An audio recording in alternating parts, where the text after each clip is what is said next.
আসসালামু আলাইকুম প্রিয় বন্ধুরা।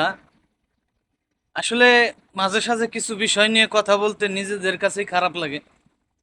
ঢাকা আন্তর্জাতিক বিমানবন্দরের যে জায়গাটা, ওইরকম একটি জায়গায় আগুন যে কিভাবে লাগলো, আর বাংলাদেশে এত আগুন লাগে, এই ঢাকা শহরে বাংলাদেশের আনাচে কানাচে প্রত্যেক জায়গায় যে কি পরিমাণ আগুন লাগে, কেন লাগে, কিভাবে লাগে, আসলে এটা কে বুঝাবে? এর কি কোনো তদন্ত নাই? কিংবা কি কারণে লাগে, এটা কি তদন্ত করে এরা বের করে না? এই যে মালয়েশিয়াতে আজকে 8 বছর হয়ে গেল, 9 বছরও চলতেছে।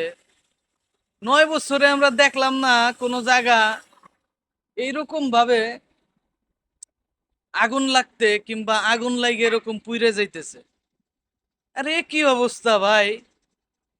আপনারাও একটু কমেন্টে জানান দি, মানে কি কারণটা কি হতে পারে? আপনাদের কি মনে হয় যে ঢাকা আন্তর্জাতিক বিমানবন্দরে এইরকম একটি জায়গা আগুন লাগলো, কিভাবে লাগলো? আর ওই আগুন লাগার সাথে সাথে মানে এত দ্রুত কিভাবে ছড়ায়? আর এই জায়গার নিয়ন্ত্রণ ব্যবস্থা কি? কেন, কি মানে এটা কি ভাবা যায় যে একটা আন্তর্জাতিক বিমানবন্দরের মতো জায়গায় এইভাবে আগুন লাগলো, আর তার নিয়ন্ত্রণ আহ, ব্যবস্থা এত দুর্বল? এটা আসলে মানে কি কি বোঝাতে চায় যারা রাষ্ট্র চালায়, যারা রাষ্ট্র পরিচালনা করতেছে? এটা আসলে মেনে নেওয়ার মতো না বন্ধুরা। এটা মেনে নেওয়া যায় না। আপনারা দেখেন তো, কমেন্টে জানান তো কি মানে কি কারণে এরকম হতে পারে।